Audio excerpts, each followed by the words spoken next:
بسم اللہ الرحمن الرحیم۔ ہمارے چینل میں خوش آمدید۔ میں سوئمنگ سوٹ پہنے پول میں اترنے کو تیار تھی۔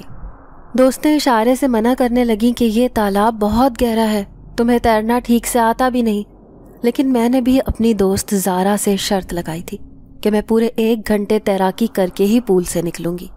اس کے بعد اس نے اپنے خرچے پر ہم ساری دوستوں کو ٹریٹ دینی تھی۔ وہ دونوں اچھی طرح جانتی تھی کہ مجھے تیرنا ٹھیک سے آتا نہیں ہے۔ ہاں، کچھ تیرنا میں اپنی دوستوں سے سیکھنے کی کوشش کر رہی تھی، لیکن صرف اس پول میں سوئمنگ کرتی تھی جہاں پر پانی گہرا نہیں ہوتا تھا، لیکن اس پول کی گہرائی کتنی تھی ابھی تک مجھے معلوم نہ تھا۔ اسی لیے میں نے ان کی طرف اوکے کا اشارہ کیا اور خود پول میں چھلانگ لگا دی۔ لیکن یہ کیا، میرا جسم تو پانی کے اندر ہی جاتا جا رہا تھا۔ اس سے پہلے کہ میں تیر کر اپنے آپ کو پانی کے اوپر لانے کی کوشش کرتی، پانی کا بے تحاشا وزن میں اپنے جسم پر محسوس کرنے لگی۔ میں زور زور سے سانس لے کر منہ سے پانی نکالنے کی کوشش کر رہی تھی، لیکن پانی تھا کہ منہ کے اندر ہی جاتا جا رہا تھا۔ اب میں کسی مچھلی کی طرح تڑپ رہی تھی، ہاتھ مار مار کر خود کو بچانے کی کوشش کرتی۔ میں اوپر کی طرف آنا چاہتی تھی، لیکن پانی منہ کے اندر اس قدر تھا کہ میں چیخ کر اپنی دوستوں کو آواز تک نہ دے سکی۔ آج میری موت یقینی ہو گئی تھی، کیونکہ اس پول کی گہرائی خطرناک حد تک تھی اور میں نیچے ہی نیچے جائے جا رہی تھی۔ ہوش کھونے سے پہلے میری زبان سے یہ لفظ ادا ہوئے تھے، یا اللہ مدد کرنا، لیکن میرا وجود بالکل ہلکا پھلکا کسی بلبلے کی طرح ہو گیا تھا۔ اچانک ہی کسی نے بازو کا گھیراؤ کر کے مجھے پانی کے اوپر لانے کی کوشش کی تھی۔ بند ہوتی آنکھوں سے میں نے اس کے چہرے کو دیکھ لیا تھا۔ وہ خوابناک آنکھیں مجھے ہی دیکھے جا رہی تھیں۔ پول کے اندر سے وہ کیسے مجھے بچانے آ گیا تھا؟ اس سے پہلے کہ میں کچھ سوچ پاتی، اپنے ہوش و حواس کھوتی میں بچانے والے نوجوان کی باہوں میں تھی۔ میرا نام شبرا ہے، میں امیر ماں باپ کی بگڑی ہوئی لاڈلی بیٹی تھی۔ میرا باپ شہر کا بہت بڑا بزنس مین تھا، یہی وجہ تھی کہ شہر بھر میں میری امیر دوستوں کی تعداد بہت زیادہ تھی۔ گریجویشن کرنے کے بعد میں اپنی آزادانہ زندگی گزار رہی تھی۔ میرا ارادہ تھا کہ میں یونیورسٹی میں ایڈمیشن لوں، لیکن کچھ خاص پڑھائی میں دلچسپی نہ ہونے کے باعث ابھی تک میں آزاد زندگی ہی گزار رہی تھی۔ دوستوں کے ساتھ گھومنا پھرنا، تفریح کرنا میرا خاص مشغلہ تھا۔ وہ لڑکیاں بھی میری ہی طرح کسی امیر باپ کی بگڑی ہوئی بیٹیاں ہوتی تھیں، اور میں ان کے ساتھ ان کے ہی رنگ میں ڈھل جایا کرتی۔ میرے بابا نے میرے لاڈ پیار اور نخرے اس قدر اٹھائے تھے کہ اگر کوئی ذرا سی بھی میری بات نہ مانتا تو میں پورے گھر کو سر پر اٹھا لیا کرتی تھی۔ میں پہلے ایسی نہ تھی، لیکن جیسے ہی ہوش سنبھالنے کے بعد مجھے اس بات کا احساس ہوا کہ میرے سر پر باقی بچوں کی طرح ممتا کا سایہ نہیں ہے۔ تب سے ہی میرے اندر شدید احساس کمتری جنم لینے لگا۔ میں 10 سال تک ایک معصوم اور فرما بردار بچی تھی، لیکن ایک دن جب میں گاؤں میں رہنے والی اپنی نانی کی حویلی میں گئی تو اس حویلی میں مجھے معلوم ہوا کہ میری ماں نے شادی کے بعد مجھے جنم دیا اور پھر میرے باپ سے طلاق لے کر کسی اور سے شادی کر لی۔ انہوں نے اپنی محبت پانے کی خاطر نہ میرے ننھے وجود کا خیال کیا اور نہ ہی میرے باپ کی عزت کا۔ یوں ہمیشہ کے لیے وہ مجھے چھوڑ کر کسی دوسرے ملک چلی گئی۔ پھر مڑ کر دوبارہ اس نے میری کوئی خبر نہ لی۔ اس دن میں حویلی میں موجود تھی جب میری ممانی نانی سے کہہ رہی تھی کہ شبرا کس حیثیت سے اس حویلی میں آئی ہے، اس کی ماں کا تو ہمارے ساتھ کوئی تعلق ہی نہیں ہے، تو پھر اس نے یہاں آنے کی ضرورت کیوں محسوس کی؟ میں اس دن بستر میں دبک کر آنسوؤں سے روئی تھی۔ کوئی بھی میرا اپنا نہ تھا۔ بابا نے تو ضد کر کے مجھے حویلی میں بھیجا تھا۔ پھر اس رات میں چپکے سے نکلی اور پیدل ہی شہر کی طرف آنے لگی، کیونکہ حویلی والوں کے رویے میرے ساتھ بہت برے تھے۔ پیدل چلتے چلتے میں نہ جانے کہاں پہنچ گئی۔ وہ ایک گھنا جنگل تھا۔ میرے اندر اپنی ماں کے خلاف ایک شدید نفرت کا طوفان پیدا ہو گیا تھا۔ اسی لیے آدھی رات کو میں گھر سے نکل آئی، سوچ رہی تھی کہ دوبارہ مڑ کر کبھی حویلی میں نہیں آؤں گی۔ لیکن جب رات کی تاریکی اور ہولناکی کا احساس ہوا تو ایسے لگا جیسے میں نے کوئی بہت بڑی غلطی کر دی ہے۔ اس وقت میں صرف 10 سال کی بچی ہی تو تھی، جنگل کے بیچوں بیچ کھڑی آگے جانے کا راستہ تلاش کر رہی تھی، کیونکہ باہر نکلنے کا مجھے کوئی راستہ نہیں مل رہا تھا۔ درختوں کی تعداد تھی کہ ختم ہونے کا نام ہی نہیں لے رہی تھی۔ اوپر سے جگہ جگہ پر اگی ہوئی جھاڑیوں نے میرے پاؤں کو بھی زخمی کر دیا تھا۔ تھک ہار کر میں روتی ہوئی ایک درخت کے نیچے بیٹھ گئی۔ جذباتی ہو کر میں گھر سے تو نکل آئی تھی، لیکن اب اس جگہ پر میں شدید خوف محسوس کر رہی تھی۔ ایسے لگتا تھا جیسے ان گھنے درختوں کے پیچھے سے ابھی کوئی مجھے دبوچ کر لے جائے گا۔ میں روتے ہوئے اپنے بابا کو یاد کر رہی تھی۔ آخر کو میری ضد پر ہی تو انہوں نے مجھے یہاں بھیجا تھا، لیکن نہیں پتا تھا کہ ماں کے گھر سے بھاگنے کی پاداش میں وہ میرے ساتھ ایسا سلوک کریں گے۔ پھر میں نے ہمت کی، دوبارہ سے اٹھ کر چلنے کی کوشش کرنے لگی۔ پورے چاند کی 14ویں رات تھی جب اچانک ہی چاند کی روشنی میں مجھے اپنے سامنے جھاڑیوں کے پیچھے کوئی چیز چھپی ہوئی محسوس ہوئی، جیسے کسی کی خوفناک آنکھیں مجھے دیکھ رہی ہوں۔ میں بری طرح سے ڈر گئی۔ میں جیسے اس کے قریب سے گزر کر آگے گئی، وہ ایک دم سے جھاڑیوں سے باہر نکلی۔ وہ ایک خوفناک ڈراؤنی عورت نما چڑیل تھی۔ اپنے لمبے لمبے دانتوں سے مجھے گھورتی وہ بہت بھیانک طریقے سے مجھے دیکھ رہی تھی۔ میں بری طرح چیخیں مارنے لگی اور جہاں کو رخ ہوا وہاں پر بھاگنے لگی۔ وہ میرے پیچھے آ رہی تھی۔ اچانک ہی اس کے ہاتھ اتنے لمبے ہوئے کہ میری گردن تک پہنچنے لگے۔ اس سے پہلے کہ وہ مجھے دبوچ لیتی، اچانک ہی میں کسی سے بری طرح سے ٹکرائی تھی۔ میں نے دیکھا وہ ایک سفید پاکیزہ لباس پہنے، لمبا چوڑا قد لیے میرے سامنے کھڑے تھے۔ اپنے زخموں سے چور پاؤں اور پسینہ پسینہ وجود لیے میں ان کے سامنے گر کر بے ہوش ہو گئی۔ جب ہوش آیا تو میں ایک جھونپڑی میں موجود تھی۔ میرے پاس ہی وہ بزرگ اور ایک میرا ہم عمر بچہ بھی اس جھونپڑی میں موجود تھا۔ کچھ مجھے یاد آنے لگا کہ میں کس طرح سے بے ہوش ہوئی تھی۔ اس خوفناک چڑیل کا چہرہ پھر سے میری آنکھوں کے سامنے آنے لگا تو میں بری طرح زارو قطار رونے لگی۔ مجھے میرے بابا یاد آ رہے تھے۔ تبھی بزرگ نے اپنا شفقت بھرا ہاتھ میرے سر پر رکھا، کہنے لگا گھبراؤ مت بیٹا، تم یہاں پر محفوظ ہو، میرے ہوتے ہوئے تمہیں کوئی کچھ نقصان نہیں پہنچا سکے گا۔ میں پھر سے لیٹ گئی۔ وہ بزرگ میرے زخموں پر کوئی مرہم لگا رہے تھے۔ نیم غنودگی کی کیفیت میں جاتے ہوئے بس مجھے آواز آئی تھی جب وہ بچہ اس بزرگ سے کہنے لگا، بابا آپ نے اسے یہاں کیوں بلایا ہے؟ آخر یہ ہماری لگتی ہی کیا ہے؟ تو وہ بزرگ مسکراتے ہوئے اسے کہنے لگے، دیکھو بیٹا، کوئی بھی پریشانی میں مبتلا ہو تو اس کی مدد کرنی چاہیے۔ اگر کسی کی جان کے جانے کا اندیشہ ہے تو ہمیں اسے ان خطرات اور پریشانیوں سے بچا کر اس کی مدد کرنی چاہیے۔ اس بچے نے بزرگ کا پڑھایا ہوا سبق یاد کر لیا تھا۔ پھر وہ بزرگ اسے کہنے لگے، یہ بچی تو بہت پیاری ہے، دیکھو تو صحیح، ننھی اور معصوم، اگر ہم اسے اس خونی چڑیل سے نہ بچاتے تو نہ جانے وہ اس کا کیا حال کرتی۔ اب ننھے بچے نے اس سوئی ہوئی لڑکی کو دیکھا تو وہ لڑکی تو واقعی خوبصورت تھی۔ پھر اپنے بابا کے سو جانے کے بعد پوری رات وہ اس کے سرہانے بیٹھا رہا، اس کی حفاظت کے خیال سے کہ کہیں پھر سے وہ چڑیل اس لڑکی کے پاس نہ آ جائے۔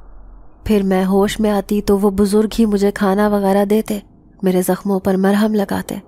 میں سوچتی کہ نہ جانے بابا مجھے ڈھونڈنے یہاں آئیں گے یا نہیں، لیکن ایک صبح آنکھ کھلی تو حیران رہ گئی جب وہاں نہ جھونپڑی تھی نہ وہ بزرگ تھے۔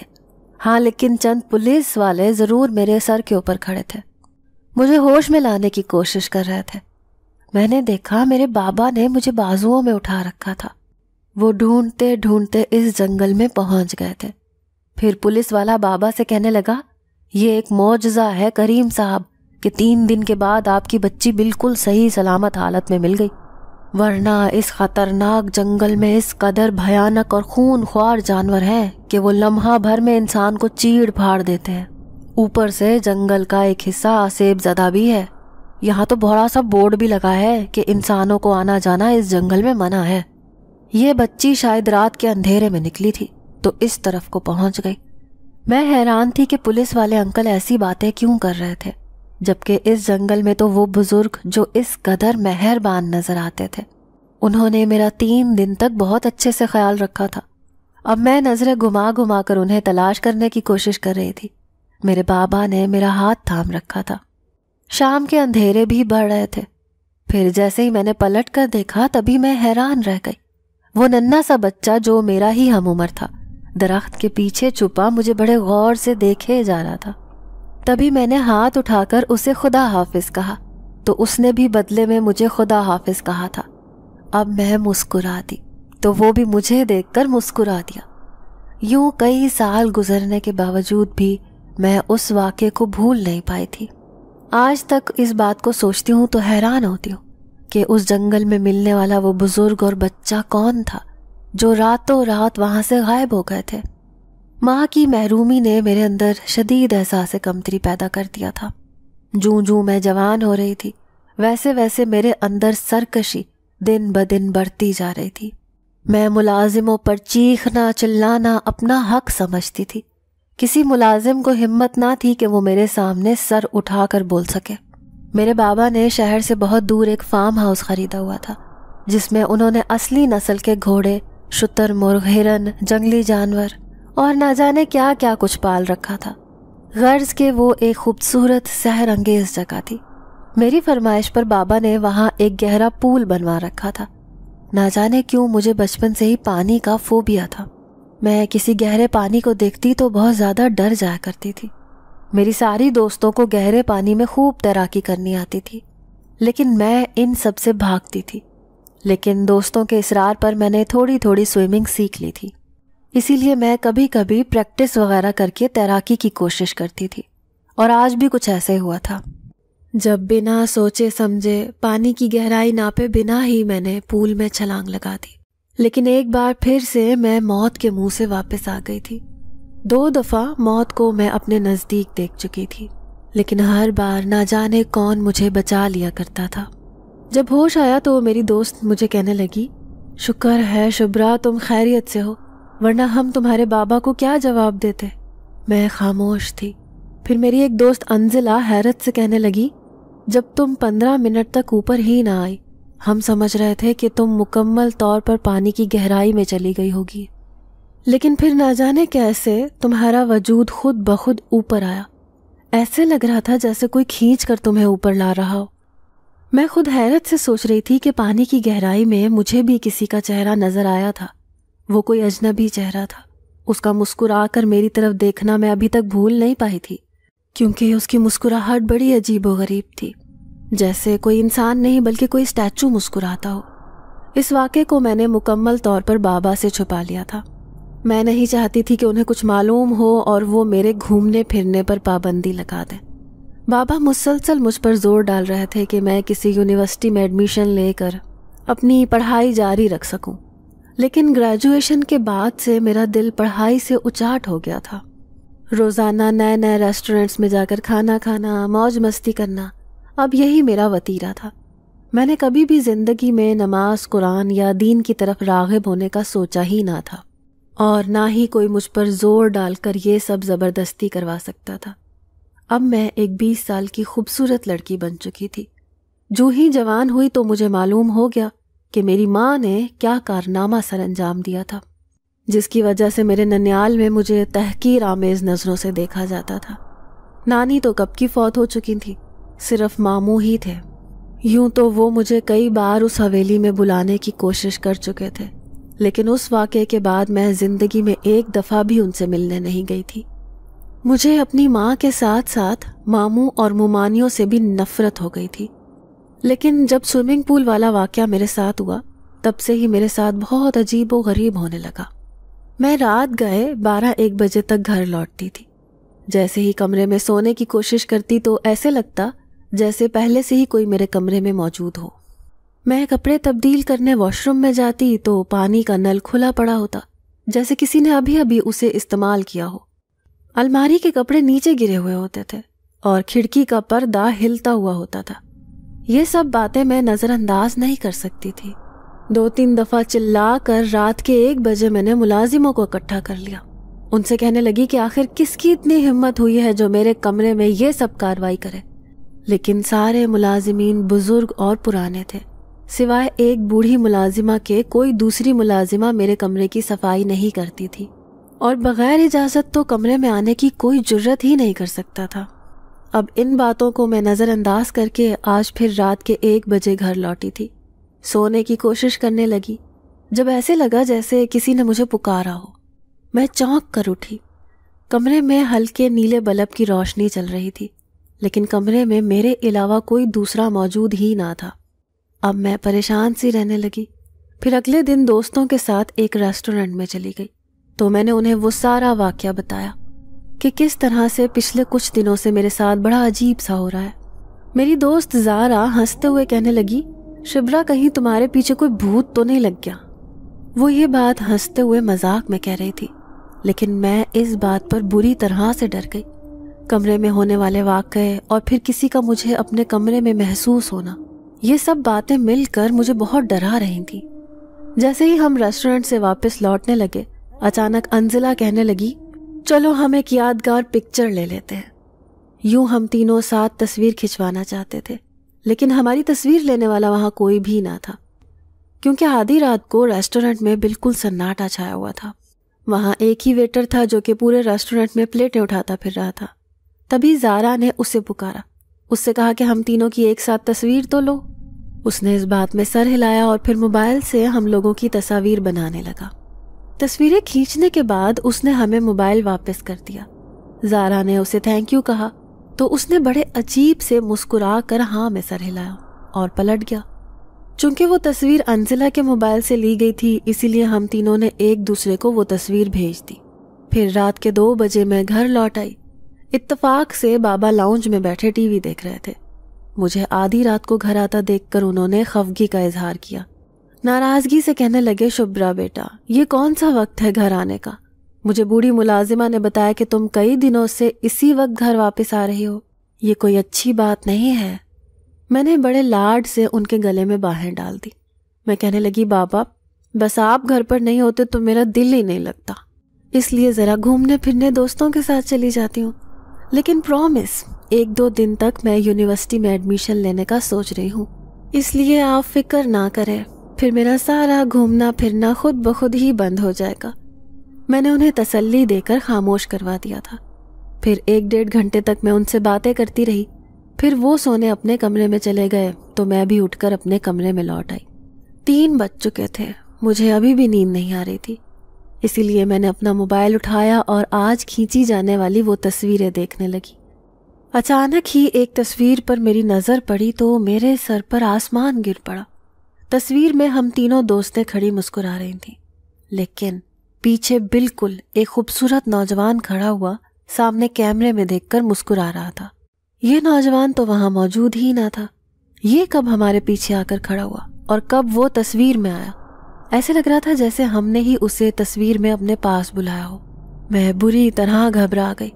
اسی وقت میں نے انزلہ کا نمبر ڈائل کیا، اسے فون کرنے لگی، لیکن وہ شاید سو چکی تھی اسی لیے اس نے فون نہیں اٹھایا۔ لیکن میں بری طرح تشویش میں مبتلا ہو چکی تھی۔ وہ نوجوان تصویر میں جس طرح مسکرا رہا تھا، اسے دیکھ کر ایک خوف کی کیفیت مجھ پر چھا چکی تھی۔ پوری رات مجھے نیند نہ آئی۔ تصویر میں نظر آنے والا یہ نوجوان آخر تھا کون؟ کیونکہ ریسٹورنٹ میں ویٹر کے علاوہ تو کوئی اور ویٹر وہاں موجود ہی نہ تھا، اور اس تصویر والے نوجوان نے بھی ویٹر کی یونیفارم پہن رکھی تھی۔ پھر دوسرے دن مجھ سے رہا نہ گیا، میں وہ تصویر لے کر اسی ریسٹورنٹ میں جا پہنچی۔ میں نے مینیجر سمیت سارے اسٹاف کو اکٹھا کروا لیا۔ مینیجر کو میں نے اس نوجوان کی تصویر دکھا کر پوچھا کہ آخر اس ریسٹورنٹ میں کام کرنے والا یہ ویٹر کون ہے؟ مینیجر نے اس تصویر کو دیکھ کر لا علمی کا اظہار کیا، کہنے لگا اس طرح کا کوئی نوجوان ہمارے ریسٹورنٹ میں کام نہیں کرتا۔ انہوں نے اس ویٹر کو بلوا کر میرے سامنے کھڑا کر دیا جس نے ہماری تصویر لی تھی۔ وہ ویٹر بھی سامنے ہی موجود تھا، لیکن اس کے چہرے پر پریشانی تھی۔ مجھے بہت غصہ آ رہا تھا، یہ ایک ایسا معمہ تھا جو حل ہی نہیں ہو رہا تھا۔ انزلہ اور زارا کو بھی میں نے یہ تصویر دکھا دی۔ یہ حیرت انگیز بات تھی کہ ان کے موبائل میں جو تصویریں موجود تھیں ان میں اس لڑکے کا نام و نشان بھی نہ تھا، جبکہ میرے موبائل میں ان تصویروں میں میرے پیچھے کھڑا ہوا وہ لڑکا ایسے ہی برے طریقے سے مسکرا رہا تھا۔ میرا سر بہت بھاری ہو رہا تھا، مجھے کچھ سمجھ نہیں آ رہی تھی کہ آخر میرے ساتھ کیا ہو رہا ہے۔ انزلہ اور زارا بھی حیران پریشان تھی۔ تبھی میں گھر واپس لوٹ گئی، گاڑی میں بیٹھنے لگی۔ اچانک مجھے اپنے پیچھے کسی کی آواز سنائی دی، میڈم بات سنیے۔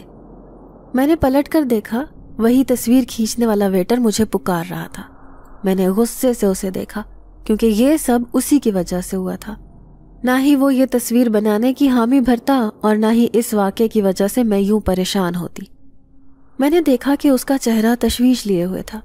پھر وہ ڈرتے ڈرتے کہنے لگا، میڈم میں آپ کو ایک بات بتانا چاہتا ہوں، اب پتہ نہیں آپ میری بات پر یقین کریں گی یا نہیں۔ دراصل جب میں کل آپ تینوں کی تصویر بنا رہا تھا تو جو ہی میں کیمرے میں دیکھنے لگا مجھے آپ کے پیچھے ایک عکس نظر آیا۔ میں اسے اپنا وہم سمجھ کر تصویریں بناتا جا رہا تھا، لیکن وہ عکس جو بالکل آپ کے پیچھے موجود تھا دھیرے دھیرے ایک نوجوان کی شکل اختیار کرتا گیا۔ میں نے 2-3 تصویریں بنائی تو ان میں اس کا عکس نہیں ابھرا، لیکن جیسے ہی آخری تصویر بنانے لگا آپ کے پیچھے کھڑا وہ نوجوان مکمل شکل اختیار کر چکا تھا۔ میں یہ دیکھ کر بہت ڈرا تھا، اور جیسے ہی آپ تینوں ریسٹورنٹ سے گئیں تو میں نے بھی فوراً ہی چھٹی لے کر گھر چلا گیا تھا۔ میں نہیں جانتا کہ یہ سب کیوں ہوا تھا، لیکن ایسے لگتا ہے جیسے آپ کے اوپر کسی ہوائی چیز کا اثر ہے۔ اس کی بات سن کر میرے رونگٹے کھڑے ہو گئے۔ خوف کی ایک شدید لہر میں اپنے وجود میں محسوس کر رہی تھی۔ بھلے ہی میں ایک بگڑی ہوئی آوارہ مزاج لڑکی تھی، لیکن پھر بھی ایسی باتوں سے مجھے بہت خوف آتا تھا۔ ابھی بھی اس ویٹر کے چہرے سے صاف ظاہر تھا کہ وہ مجھ سے جھوٹ نہیں کہہ رہا ہے۔ بہت مشکلوں سے میں گاڑی چلا کر گھر پہنچی تھی۔ گھر جاتے ہی دونوں ہاتھوں میں سر تھامے میں صوفے پر گھٹنوں میں منہ چھپا کر بیٹھ گئی۔ میں محسوس کر رہی تھی کہ جیسے میں اپنے فارم ہاؤس سے لوٹی تھی تب سے میرے ساتھ یہی سب کچھ ہو رہا تھا۔ کوئی تھا جو میرے ساتھ، جو مجھے اپنے وجود کا احساس دلانا چاہتا تھا۔ عجیب و غریب حرکتیں کر کے وہ بتانا چاہ رہا تھا کہ میں بھی یہاں پر موجود ہوں۔ پھر دوسرے دن زارا کا فون آیا۔ وہ مجھے اپنے ساتھ کسی برتھ ڈے پارٹی پر لے جانا چاہتی تھی۔ مجھے بھی اس برتھ ڈے پارٹی کا انویٹیشن کارڈ ملا تھا، لیکن وہاں میرے جانے کا کوئی ارادہ نہیں تھا کیونکہ دماغ بہت بوجھل ہو رہا تھا۔ دل چاہتا تھا کہ کسی سے اپنی یہ ساری باتیں شیئر کروں، لیکن تھا ہی کون میری یہ باتیں سننے والا۔ بابا، ان کے پاس تو اتنا وقت ہی نہ تھا کہ وہ میری کوئی پریشانی پوچھ سکتے، کیونکہ 1 مہینے میں چند گھنٹے ہی وہ میرے ساتھ گزار پاتے تھے۔ ان کا بزنس پورے شہر تو کیا پوری دنیا میں پھیلا ہوا تھا، کبھی لندن، کبھی امریکہ، کبھی برطانیہ۔ غرض کہ وہ گھنٹوں میں ہی دوسرے ملک میں پہنچ جاتے تھے۔ ان کا یہ آنا جانا ہر روز لگا رہتا تھا۔ ان کے ساتھ میں بھی پوری دنیا کی سیر کر چکی تھی، لیکن میرے اندر ایک سکون نام کی کوئی چیز پھر بھی پیدا نہیں ہو سکی تھی۔ میری روح ہر وقت بے قرار رہتی تھی۔ میں ہر وقت کسی نئی سی چیز کی تلاش میں جایا کرتی تھی۔ ابھی صوفے پر بیٹھے بیٹھے مجھے محسوس ہوا جیسے کوئی مجھے غور سے دیکھ رہا ہو۔ میں نے جھٹ سے گردن اٹھائی۔ سامنے بوڑھی ملازمہ کھڑی مجھے بڑے غور سے دیکھ رہی تھی۔ پھر بڑے پیار سے کہنے لگی، کیا ہوا شبرا بیٹی، تم بہت پریشان لگ رہی ہو۔ وہ ہمارے گھر کی بوڑھی اور پرانی ملازمہ تھی۔ بچپن سے ہی انہوں نے میرا بہت خیال رکھا تھا۔ ابھی بھی میرا چہرہ دیکھ کر وہ میری پریشانی بھانپ گئی تھی۔ پھر میں نے اپنے دل کی بات بالآخر انہیں ہی بتانے کا سوچا اور انہیں اول سے لے کر آخر تک سب کچھ بتا دیا کہ کس طرح سے کچھ دنوں سے میرے ساتھ بہت عجیب و غریب سے واقعات پیش آ رہے ہیں۔ میں نے دیکھا ان کے چہرے پر پریشانی تھی، ساتھ میں میری آنکھوں سے بھی وحشت ٹپک رہی تھی۔ میں ان سارے واقعات کا راز جاننا چاہتی تھی۔ میں نہیں چاہتی تھی کہ میں کسی ایسی بیماری میں مبتلا ہو جاؤں جس سے چھٹکارا پانا بہت مشکل ہو جاتا ہے۔ پھر وہ کہنے لگیں کہ جس طرح ہر بیماری کا علاج ہے، اسی طرح ان چیزوں کا بھی علاج ہوتا ہے۔ تم پریشان مت ہو بیٹا، اگر مناسب سمجھو تو کل شام کو میرے ساتھ ایک مولوی کے پاس چلنا، وہ ہماری بستی میں ہی رہتا ہے، وہ تمہیں ان چیزوں کے بارے میں سب کچھ بتا سکتا ہے۔ اب میں چپ ہو گئی، پھر کہنے لگی، ٹھیک ہے اماں، میں کل آپ کے ساتھ ضرور جاؤں گی۔ ان سے بات کر کے میں اپنے کمرے میں آ گئی تھی۔ کمرے میں چھایا اندھیرا اور سناٹا عجیب ہولناکی میں بدل رہا تھا۔ ایک بوجھ سا تھا جو میرے سینے پر دھرا تھا۔ تصویر میں نظر آنے والا وہ خوبصورت نوجوان جو بڑے عجیب و غریب انداز میں مسکرا رہا تھا، آخر وہ تصویر کس کی تھی؟ یہ معمہ ابھی تک حل نہیں ہوا تھا۔ دوسرے دن دونوں میری دوستیں مجھے فون کر کے بلاتی رہی، لیکن میں اپنے بستر پر ہی پڑی رہی۔ میرا کہیں بھی جانے کا دل نہیں کر رہا تھا، حالانکہ اپنا موبائل اٹھا کر اس میں آئے ہوئے میسیجز بھی میں نے نہیں دیکھے تھے۔ پھر کسل مندی سے کھڑی ہوئی، شام بھی ہونے والی تھی، تبھی کسی نے دروازہ بجایا۔ دروازہ کھول کر آنے والی وہ بوڑھی ملازمہ ہی تھی جسے میں اماں کہا کرتی تھی۔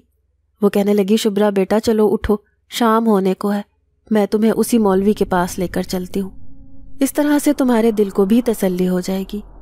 میں نے فوراً کہا کہ کیوں نہیں اماں، میں ابھی چلتی ہوں۔ میں نے اس وقت ایک بولڈ سا لباس پہن رکھا تھا، لیکن اماں گھبراتے ہوئے کہنے لگی، بیٹا اس حلیے میں کسی مولوی یا عامل کے پاس نہیں جاتے ہیں، وہ سب سے پہلے تمہارے حلیے پر ہی اعتراض کریں گے، اسی لیے تم کوئی شلوار قمیض اور دوپٹہ اوڑھ لو۔ میں نے ان کے کہنے پر اپنا سفید رنگ کا لباس پہن لیا جس کے ساتھ بڑا سا دوپٹہ تھا۔ اسے پہن کر جب میں نے اپنے آپ کو شیشے میں دیکھا تو میں حیران رہ گئی۔ اس لباس میں میں بہت خوبصورت لگ رہی تھی۔ پھر ہمیشہ کی طرح پرفیوم اٹھا کر میں نے خود پر لگانا چاہا، لیکن میرے ہاتھ نہ جانے کیوں رک گئے۔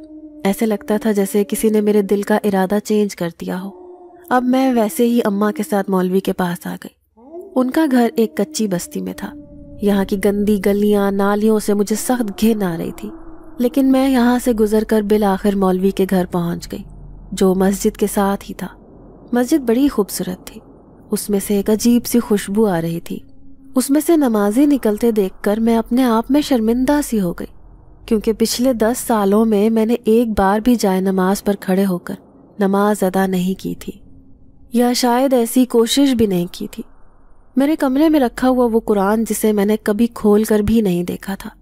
ہاں، بچپن میں مدرسے کا قاری ضرور پڑھانے آیا کرتا تھا، تبھی میں نے ناظرہ قرآن پڑھنے کا شرف بچپن میں ہی حاصل کر لیا تھا، لیکن پھر پلٹ کر کبھی اسے کھولنے کی کوشش نہ کی۔ حالانکہ بابا نے میرے لیے خاص سعودی عرب سے وہ قرآن پاک منگوایا تھا۔ اب میں مولوی کے گھر چلی گئی۔ وہ چھوٹا سا گھر تھا لیکن پاکیزگی سے مہک رہا تھا۔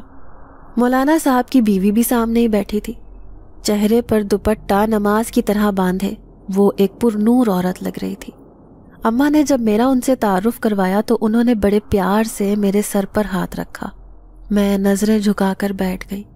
اپنا وجود شدید گناہوں میں لتھڑا ہوا محسوس ہو رہا تھا۔ پھر اماں نے سارا معاملہ مولوی صاحب کو بتا دیا۔ وہ مجھ سے پوچھنے لگے کہ بیٹا یہ تمہیں کب سے محسوس ہو رہا ہے؟ تو میں نے اپنے ساتھ ہونے والے سارے واقعات انہیں بتائے۔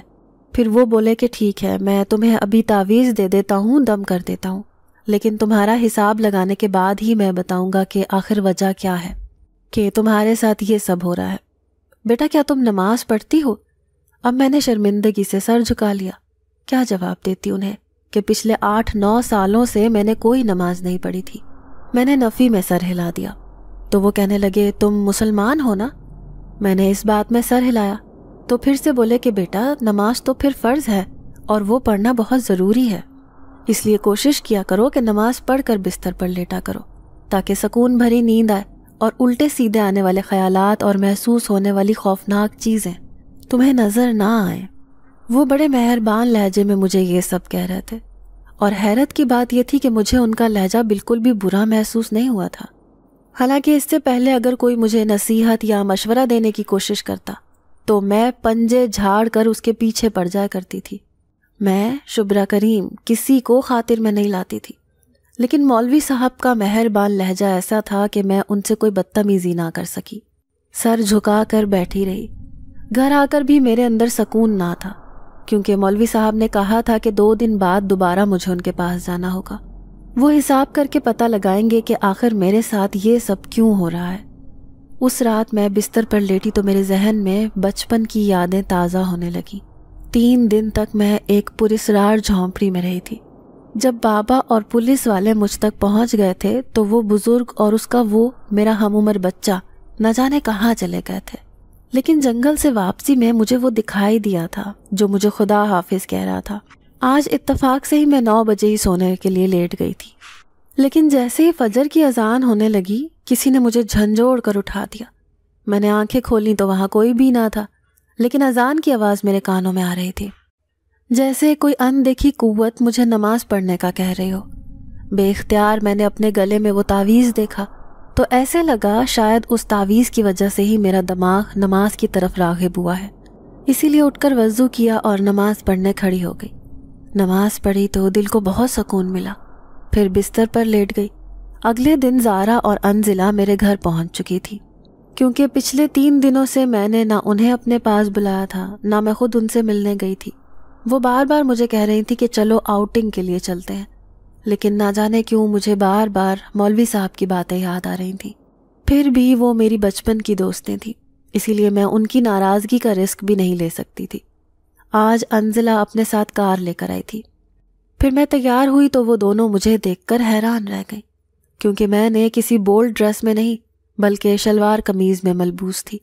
وہ دونوں ہنستے ہوئے کہنے لگی کہ آج یہ کایا پلٹ کیسے ہو گئی کہ شبرا کریم اس خوبصورت لباس میں گھومنے جا رہی ہیں۔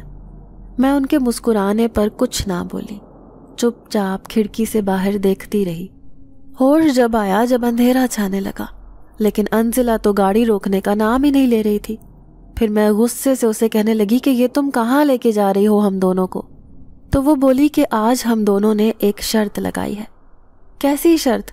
اب میں حیران تھی۔ تو وہ کہنے لگی کہ دراصل زارا نے مجھے کہا ہے کہ میں بہت ڈرپوک ہوں، لیکن میں زارا کو بتانا چاہتی ہوں کہ میں ہرگز ایک ڈرپوک لڑکی نہیں بلکہ ایک بہت بہادر لڑکی ہوں۔ اسی لیے ہم جنگل میں جا رہے ہیں۔ اس جنگل میں ایک پرانا قبرستان ہے۔ اس قبرستان میں رات کے 12 بجے مجھے صرف آدھا گھنٹہ گزارنا ہے، اور یہی اس نے میرے ساتھ شرط لگائی ہے۔ مجھے اب یہ ہر حال میں پوری کرنی ہے۔ اس کی یہ بات سن کر میں غصے سے آگ بگولا ہو گئی۔ چلاتے ہوئے کہنے لگی کہ تم دونوں جانتی ہو کہ پچھلے کچھ دنوں سے میرے ساتھ کیا کیا نہیں ہو رہا، اس کے باوجود تم لوگ یہ سب کیوں کر رہے ہو؟ زارا میرا غصہ دیکھ کر حیران تھی۔ پھر کہنے لگی کم آن شبرا، اس سے پہلے بھی ہم ایسی ایکٹیویٹیز کر چکے ہیں، آج سے پہلے تو تم کبھی بھی نہیں ڈری، گھبراؤ مت، کچھ بھی نہیں ہوگا۔ وہ دونوں آپس میں ہنسی مذاق کر رہی تھی، لیکن میں بالکل خاموش ہو کر بیٹھی تھی۔ ایسے لگ رہا تھا جیسے آج کچھ عجیب ہونے والا ہے، کیونکہ یہ گھنا جنگل، اس میں پھیلا ہوا خوفناک سناٹا مجھے دہشت زدہ کر رہا تھا۔ اچانک ہی انزلہ نے کار روک دی۔ میں نے دیکھا ایک پرانا سا قبرستان تھا جس میں اکثر قبریں ٹوٹی پھوٹی سی تھی۔ یہاں نہ جانے کوئی آتا بھی تھا یا نہیں، کیونکہ بارشوں کی وجہ سے ساری قبریں بیٹھی ہوئی تھیں۔ اتنا خوفناک اندھیرا اور اس خوفناک قبرستان کو دیکھ کر اب ان دونوں کے بھی پسینے چھٹ رہے تھے۔ انہیں احساس ہوا کہ جیسے یہاں آ کر ہم نے بہت بڑی غلطی کر دی ہے۔ ہم تینوں وہاں پر کھڑے ایک دوسرے کو دیکھ رہے تھے۔ اچانک ہی دور ایک درخت سے کوئی سفید سا بزرگ اچانک نکل کر آیا اور دھیرے دھیرے ہمارے قریب آ رہا تھا، لیکن جیسے ہی وہ تھوڑا نزدیک آیا تو میرے رونگٹے کھڑے ہو گئے، کیونکہ اس کا وجود زمین پر نہیں بلکہ زمین سے چند فٹ اوپر تھا۔ وہ ایسے چل رہا تھا جیسے اس نے کسی چیز کا سہارا لے رکھا ہے۔ جیسے ہی وہ تھوڑا نزدیک آیا، ہم تینوں چیخیں مارتے ہوئے وہاں سے بھاگے تھے، کیونکہ اس کی شکل انتہائی عجیب تھی۔ دور سے انسان نظر آنے والا شخص قریب آنے پر کوئی دوسری ہی مخلوق لگ رہا تھا۔ ہم تینوں بھاگتے بھاگتے ایک دوسرے سے جدا ہو گئے۔ جس سمت کو میں نکلی تھی وہاں تو کوئی سڑک بھی نہ تھی۔ شاید میں ان سے بچھڑ کر ایک الگ جگہ پر آ گئی تھی۔ کانپتے وجود اور لرزتی سانسوں میں بمشکل میں نے ان دونوں کو آواز لگانے کی کوشش کی۔ میری آواز سناٹے کو چیرتی ہوئی بڑی تیزی سے نکل رہی تھی، لیکن سننے والا کوئی بھی نہ تھا۔ اچانک ہی ایک درخت سے بہت بڑی سی ایک چمگادڑ نکل کر سر سے گزرتی ہوئی بھاگی تو میرے منہ سے چیخیں نکلنے لگی۔ اب میں ایک درخت کے پاس بیٹھ کر آنسو بہانے لگی۔ اتنے اندھیرے میں کوئی دکھائی بھی کیسے دیتا، کیونکہ آدھی رات کو ہولناک سناٹا مجھے اپنی تاریکیوں کی طرف بلا رہا تھا۔ اچانک ہی یہ جگہ مجھے دیکھی دیکھی سی محسوس ہونے لگی۔ یہ درخت اور یہاں پر موجود جھاڑیاں کسی پرانے واقعے کی یاد دلاتی محسوس ہونے لگی۔ پھر میرے ہاتھ پاؤں سن ہونے لگے جب مجھے وہ خوفناک چڑیل یاد آئی جو یہیں کہیں پر میرے پیچھے لگی تھی۔ اس بزرگ نے میری جان بچائی تھی۔ ابھی بھی اس کالے اندھیرے میں ایسے لگ رہا تھا جیسے وہ چڑیل کہیں سے نکل کر آئے گی اور مجھے اپنے پنجوں میں دبوچ لے گی۔ میں یہاں سے اٹھ کر بھاگ رہی تھی کہ اچانک ہی میرا پاؤں ایک پتھر سے ٹکرایا۔ اس سے پہلے کہ میں زمین پر منہ کے بل گر جاتی، کسی نے مجھے دونوں کندھوں سے تھام لیا تھا۔ لمبے لمبے درختوں سے چاند کی روشنی اس کے چہرے پر پڑی تو میرے ہوش اڑ گئے۔ یہ چہرہ تو میں کبھی بھول ہی نہیں سکتی تھی۔ یہ وہی چہرہ تھا جو ان تصویروں میں میرے پیچھے کھڑا ہوا نوجوان تھا۔ ابھی بھی وہ عجیب سے انداز میں مسکراتا مجھے دیکھ رہا تھا۔ اس کا کالا لباس اور جنگل میں چھایا ہوا کالا اندھیرا ایسے لگ رہا تھا جیسے دونوں ایک دوسرے سے مل رہے ہوں۔ کون ہو تم؟ بمشکل میرے منہ سے یہ الفاظ ادا ہوئے تھے۔ وہ مسکرایا، پھر کہنے لگا، سالوں سے تمہارا منتظر، تمہارا عاشق جنزاد۔ میں نے سہمی ہوئی نظروں سے اسے دیکھا۔ پھر وہ کہنے لگا، آج سے نہیں، میں کئی سالوں سے تمہارا منتظر تھا۔ مجھے یقین تھا تم ایک دن لوٹ کر دوبارہ اس جنگل میں ضرور آؤ گی۔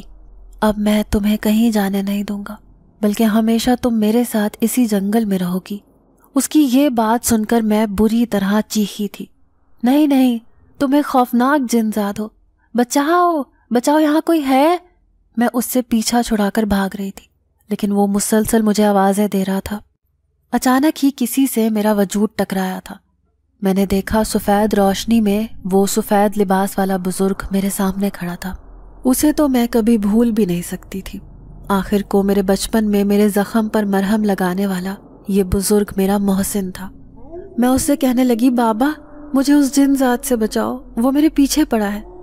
تبھی بابا نے میرے سر پر ہاتھ رکھا۔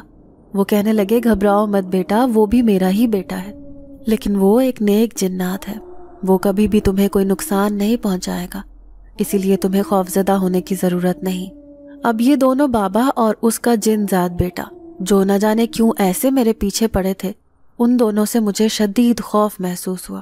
شبرا شبرا، ادھر آؤ ہمارے پاس۔ اچانک ہی مجھے اپنے پیچھے سے آوازیں سنائی دینے لگی۔ میں نے پلٹ کر دیکھا تو وہ میری دونوں دوستیں تھیں، وہ مجھے اپنے پاس بلا رہی تھیں۔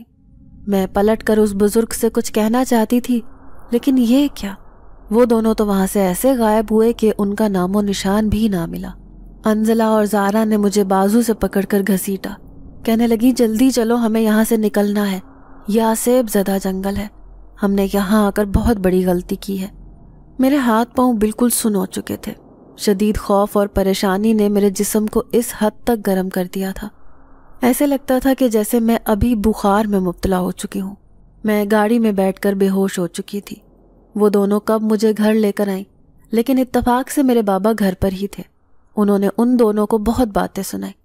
آخر کو وہ میری بچپن کی دوستیں تھیں۔ اگر مجھے پتا ہوتا کہ وہ دونوں مجھے اس خطرناک جگہ پر لے کر جانے والی ہیں تو میں کبھی بھی وہاں پر نہ جاتی۔ میں اس حد تک بخار میں مبتلا ہو چکی تھی کہ نیند میں بھی بری طرح چلا رہی تھی کہ مجھے بچاؤ مجھے بچاؤ۔ بابا اس صورتحال سے بہت پریشان تھے۔ پھر گھر کی بوڑھی ملازمہ نے وہ ساری باتیں جو میں نے اس کو بتائی تھیں وہ بابا کو بتائیں، تو وہ شدید تشویش میں مبتلا ہو گئے۔ پھر پورے 2 دن بخار میں مبتلا رہنے کے بعد تیسرے دن میری طبیعت ٹھیک ہو گئی تھی۔ بابا کسی عامل کو بلا کر میرا علاج کروانا چاہتے تھے، لیکن میں نے انہیں صاف منع کر دیا، کیونکہ میں اسی مولوی کے پاس جانا چاہتی تھی جس کے پاس جا کر مجھے بہت سکون محسوس ہوا تھا۔ شام کو میں بوڑھی اماں کے ساتھ اسی کے گھر جا پہنچی۔ آج میں سر جھکا کر اس کے سامنے بیٹھی تھی۔